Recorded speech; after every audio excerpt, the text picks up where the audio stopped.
Does this get cut and pasted later? Hello, my name's John McGilvery. I'm the interviewer for the Massachusetts Veterans Oral History Project.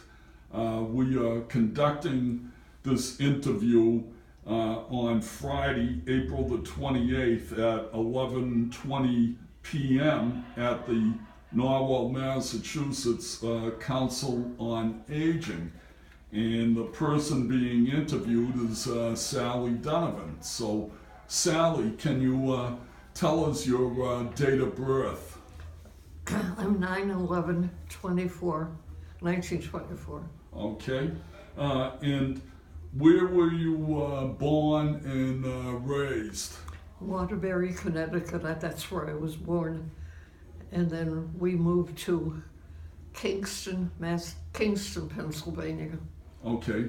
And when you entered the military, where did you enter the military from? Was it from Kingston? Yes. Okay. And what branch of the military did you join? The Air Force. Air Force? Mm-hmm. And what years did you serve in the Air Force? Here we go with the dates. Help me, Carol. Yeah. 1951 to 53? 51, yeah. 1951 to 1953. So you were in during the Korean War? Yes, indeed. Okay. And what was your highest level of schooling that you completed? I have a BS in nursing education. Okay. And why did you join the military? I had some friends who worked at a civilian hospital in Kingston, in Pennsylvania, and all they talked about was the military, so off I went. So, okay. And did any of your family or relatives or friends join the military? Well, my father was a veteran of World War I. Okay. Because he was old. And did any of your family, relatives, or friends disparage you from joining the military? No. Okay. My mother, but she was losing a daughter. Yeah. So, what was it like the first few days of joining the military? You must have gone through some type of training, and I never had basic training. Never had it. Okay. I just went in, and I can't think of where my first duty was in Florida, because I like Florida, and I had a choice there. Am I close? You would have been at Elgin Air Force Base, I think. Eglin. Eglin, Yes. yeah. See how I can pronounce it. Oh, you have to be there. Yeah. So you went to Eglin Air Force Base, Mm-hmm. and then you joined the 801st Medical Air Evacuation Squad. 801. Yeah, that's how they say it. 801? Yeah. Okay. Medical Air Evac Squadron. All right. And this was during the Korean War, so... I'm old. Yeah, so they sent your unit overseas. Mm-hmm. And was it based in Japan or? Well, we had branches we were stationed in Tachikawa Air Force Base. That's in Japan, and then we were, and I don't know the names of them because we had branches in. We had numbers, K16, K4, K8. We didn't have any names to them. Sure. I have them someplace, but not on the tip of my tongue. Sure. And what you would do, not you personally all the time, but they would work with the MASH units that were over in Korea. Yes, we went in and saw. It was, we were assigned. I don't even know what I'm talking about. It was so long ago, but we were assigned to a certain outfit, and then we would go in. We'd fly in and take the patients out of there. So I don't know what else to tell you. When you would go in, your unit would go in, pick up some of the wounded That's right. patients, Yeah. then bring them back to Japan for. Well, we would bring them back to like a non-vet, not a war zone, and then another outfit, a MASH unit would come. No, a MATS, M-A-T-S. Are you following all this? Yes. Military air transport. They would come in and take some of the patients back to Japan, and we stayed in Korea. We lived very basically there. And so what you would do is help stabilize them while they were in flight, and then wait until. That's right. Yeah. Oh, that, and I would think back then that was sort of in the infancy of that type of medical care. Well, I guess so. Yeah. I think I never heard it referred to as such, but.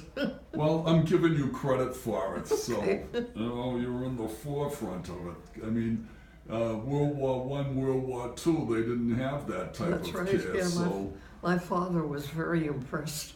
He was he ran an insurance agency, and all he talked about was his military service.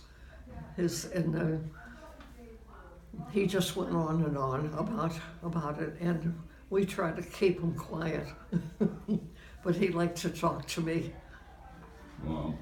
So while you were overseas, did you get to make many friends? Were you close with the people that you worked with? Oh yes, very close. Yeah. And I would imagine when you're in a situation, I mean, you see that TV show or the movie MASH, with things like that, were you guys close? Did you socialize a lot? We were very close, and there was one. She was our nurse there, and she outranked everybody, and she was like a lieutenant colonel. She was a lieutenant colonel, and we weren't friendly with her, but we were friendly with everybody else. I think because she was so snobbish. Yeah. I don't know what else to tell you about her. Okay. I think Major Flaherty was her name. I'm not sure. I've got MASH and myself mixed up with the patients. Yeah. Yeah. But I never missed that show. And so, did you get to be friendly with some of the other, officers and yeah. doctors and other medical personnel? Yeah. Yeah, I would imagine that would be a very stressful situation that you're involved in with a small group of people. It was because we had peeping Toms. Oh, And you'd go out. We lived in tents when we were in Korea, and they, like I say, you never knew who you were going to find in your tent, and then you never knew who you were going to see outside your tent. But my mind is my mind is skipping around because I don't know exactly what to tell you. well, that's okay. You're doing fine. Well, So, at some point in time, you would have left Korea, and you know, I guess you'd come back to the States, but you got a chance to travel quite a bit, I think, around the South Pacific. Yeah, And, that's right. I don't think there was any place I missed. yeah. What was that like? I mean, you would have been a young woman traveling I was, around, and you were an officer. Traveling by myself, really, because I never refused to go any place, you know. And well, my mind is racing, and I can't talk fast enough. But I got all over the world because I never paid any attention to anybody, and I went to the Far East because that's where I was. But am I confusing you? No, you're doing extremely well. Just relax there. Well, there wasn't any place that I didn't say I wouldn't go because I wanted to be there. Sure. Well, I think the Air Force, unlike the other branches of the military, traveled a lot that way, especially the medical branch, you know. Did you make it to Germany at all? Oh, I was stationed in Germany for 2 years. Wow. And then I branched out. So you were in Germany for 2 years, you were in Korea, you traveled the South Pacific, you were down in Florida. Well, and that's where I was stationed. Yeah. Wow, you did get around. I did. I've been there. And been there, done that. yeah. Now, what would happen in the military? You get to go on leave. You get some time off, and a lot of people use that to go and travel. Sounds like you were traveling anyway.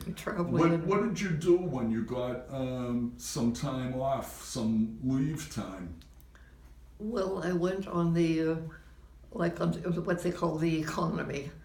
And I went, and I traveled by myself usually, but I flew on the Air Force. Right. You know. On the standby. Yeah. And I went down to base ops all the time, and I figured out where I was going next. I never knew where I was going. This was on my time off. And what else do you want to? I'm well traveled. Wow. Been there, done that. Well, let me ask something. You were never actually under fire. You know, when you were in Korea, you did not have people shooting at you, but you did have casualties that you were helping. Is that true? Am I phrasing this the right way? I don't know, because we lost two nurses and a tech in a plane crash over there. Okay. And we were one of those times, not when anybody was hurt, but there was you would go out in the morning and you'd find somebody hanging by their neck.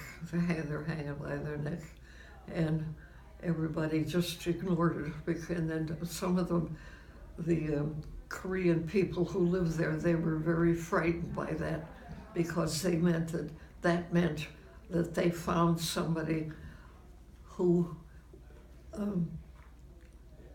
I can't even think. And would that have been a Korean hanging by the neck or an American hanging? Usually a Korean, and the Okay. Koreans were very, very frightened about that. Okay. And then we were too, because Sure. we didn't know who did it. Yes, I mean, someone was able to get into your perimeter and conduct that. Are you shaking your head? I am shaking my head. I'm We were frightened all the time. sure. did you and or your unit get any medals or commendations or Yeah, anything? do you have them with Carolyn? Pictures of them. That's me, and that's our, this is the medical area vac squatter that we wore on the uniforms. Wow. And that's the nurse, like we Sure. the pilots were Right. there. And this is, well, that's a button off my uniform. That's my rank. And these are my Korean, I forget what they are by Service this medal, yeah. time, but that means, I don't know what that means by this time. My dog tags and my, well, this is an import one, whatever it is now, I can't Well, remember. they're all well displayed. Yeah, but my mother had this done to her. No, I think, the Air Force had it done. Okay, oh, that's heavy. Oh, Wow. am I answering the question? Yes, you are. You're answering everything very well. Well, you're shaking your head. No, I'm shaking my head. I'm thinking of the two nurses and the tech that were lost. And, Yeah, well, when we were in Korea, we were on call all the time, and when you watch that program, MASH, did you ever see that? yes. And that was sort of, it was a parody on what we did over there, but it was close, very close, anyway. Let me ask, what did you do for entertainment? Did they have any USO shows or? Oh, yeah, they came in, Yeah. and I can't think. Okay. It sounds like we sat in our tent the whole time, but we didn't. No, it sounds far from that. Can you think of thinking back, what's one of the most memorable experiences that you had while in the military? Well, that business of finding the man hanging by his neck on the outskirts of our camp. And we were all afraid. Okay, And I think rightly so. all right. And what would be one of the, juxtaposing that, what would be one of the most humorous experiences that you had in the military? I don't know, because is that thing on? Yeah. Oh, no, it's because I'm so hesitant about there was a lot of things that kept us amused. We had entertainment. The USO came in and put on shows, and I really can't think of anything, but we were. Now, if I understand this correctly, when you came back to the United States, you wound up going to Nebraska, and eventually you were reassigned to Florida. And I guess there was a pharmacist in Florida. Is that true? Mm-hmm. My husband. And he had a prescription for you, and you and Mr. Donovan, officer, met and married. Mm-hmm, that's right. And Small world. so eventually you left active duty in 1958. Yes. Mm-hmm. So, and then what happened? Did you move back to Massachusetts or? Yes. Yeah. Okay. But And- We lived in right outside of Boston. He was a pharmacist in the military. And, well, that was it. Yeah. And so, once you got out of the military, I mean, did you get married while he was still in the military, or No. were you No, you no. waited until you were both out of the military to get married? I think. Okay. It was so long ago. Come on. All right. So, and then when you came back, your husband, remained a pharmacist. Yeah, he went to England. He went to England? He went to England, and then he came back, and we were married. Okay. Yeah. And then you, did you stay as a nurse? Did you keep practicing as a nurse? I don't know what you mean.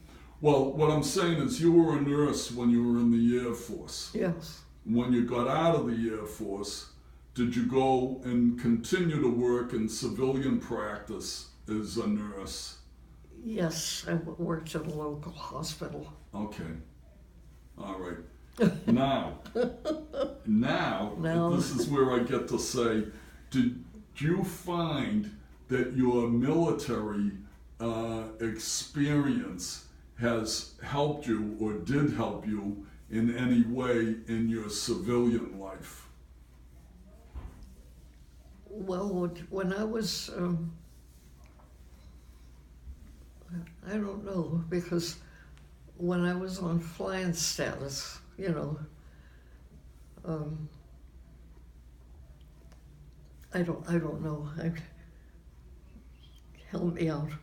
Well, what I'm wondering is, when you were in the military and you were a nurse in the military, Yeah, always. you were dealing probably with a lot of very severe, traumatized cases. Mm-hmm.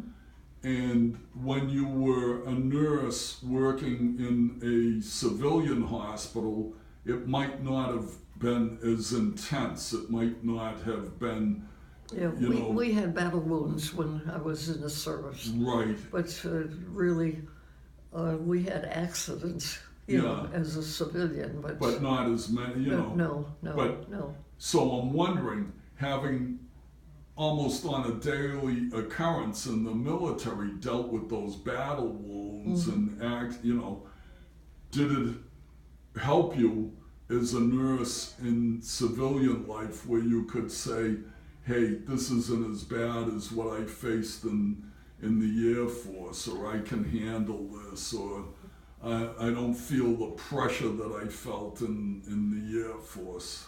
Well, I didn't think that, no, I'm confused, because I worked in a civilian hospital, and right away, one of the girls there that was a nurse, and she was in charge of the ward, and she said, I don't want to hear any battle stories, you know. And my whole life at that point, you know, the last 6-7 years, dealt with wounded Right. from the war. And we just had different kinds of war battles. I don't know what I'm saying. No, Battle wounds. yep. No, you're doing just great. Well, Now, after you got out of the military, did you ever stay friendly with some of the people that you had been stationed with? Did you ever yes. stay in contact Oh, with yes. them? I was friendly with somebody who was down in Delaware, and then I was. We had a reunion in Florida, a bunch of us, you know, and I enjoyed that very much. I saw all the nurses that I hadn't seen in a while, and the men too, the doctors, and well, it was great. Yeah, yeah. That must have been fun. Now, what about veterans organizations? Have you joined any, like the American Legion or the VFW or anything like that? I don't know. I think the answer to that is no, Okay. because my husband, because we got married and we lived in, where did we live, Carol? Austin. Boston. It was, I know, I forgot what I was going to say. Well, maybe they just weren't accessible, or you just didn't have the time, or whatever. Oh, go ahead. What about the Department of Veterans Affairs? Have you ever gone to them for health care? You know, they have the VA medical centers. Have you ever gone to them for any care? Or have you ever gone to the VA, you know, for help with buying your home, you know, the mortgage? No, No? I was, we were okay. And I forgot what I was going to say. My mind is blank. Well, I think you were about to say, John, you're a terrific interviewer. I think that's what you Well, were that about too. to say, you know? There's So, comma. Yeah, John, you're a terrific interviewer, yes. interviewer, yeah. So, and can you tell me how, a little bit about how the military has affected your life in general? How did serving in the military influence your life? Well, I'm,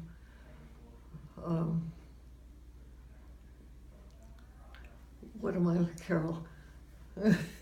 I'm very neat, very neat. Almost impulsively so.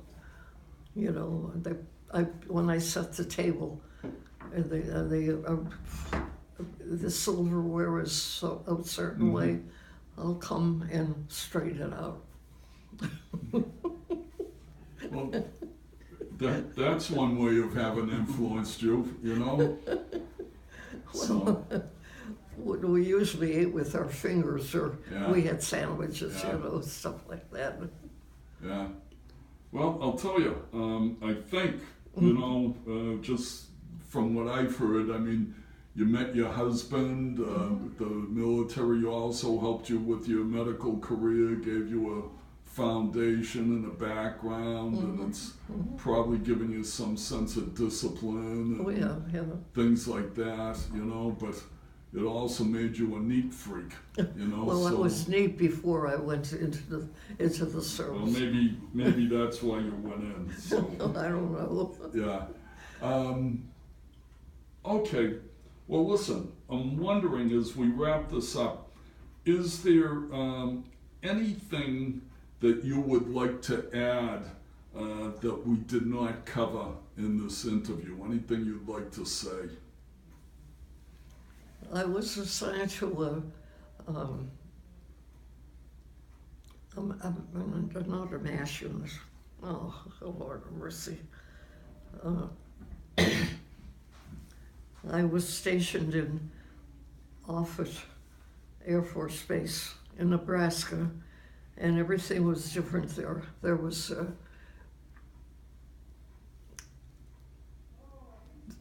well, the I can't think of his name now. Not that it matters, but I'm taking up your time here. No, you're not. No, well, but I met. That was Matt's. Oh no, what? SAC headquarters, Strategic Air Command, and